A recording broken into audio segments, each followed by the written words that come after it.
संतोष देशमुखासारखं तुला जय महाराष्ट्र.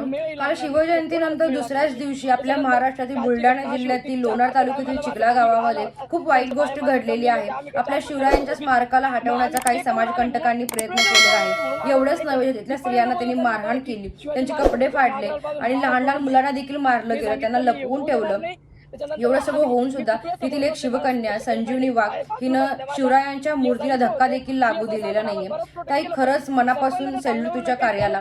आणि आज संपूर्ण महाराष्ट्र आणि प्रत्येक मराठी माणूस तुझ्यासोबत खंबीरपणे उभा आहे, कारण छत्रपती शिवराय हे महाराष्ट्राचे आराध्य दैवत आहे. फक्त महाराष्ट्रात नाही तर संपूर्ण देशात त्यांची शिवजयंती आनंदाने आणि उत्साहाने साजरी केली जाते. छत्रपती शिवराय हे फक्त परिस्थितीच नव्हे तर शत्रूंच्या स्त्रियांना सुद्धा मान देत होते, त्यांना माता भगिनींचं स्थान देत होते. आणि अशा या शिवरायांच्या राज्यात हे घडतंय.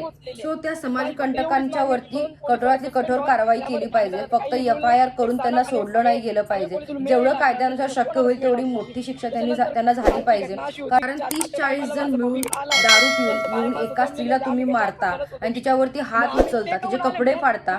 आणि एवढं होऊन देखील एकानं तर अतिच केलेला आहे. त्यातल्या एकानं तिला दगडानं मारण्याचा प्रयत्न केला, दगड उचलला, पण नशिबाने आणि सुदैवानं ती बचावली, तिला तिच्या भावानं वाचवलं. हे आपल्या शिवरायांच्या महाराष्ट्रात घडतंय. ही खूप वाईट गोष्ट आहे, कारण शिवराय होते म्हणून आज आपण आहोत. आणि आज आपण जे जगतो, जे राहतो, जी भाकरी खातो ती फक्त आणि फक्त शिवरायांच्या मुळेच. म्हणून जय शिवराय, जय शंभूराजे, जय महाराष्ट्र.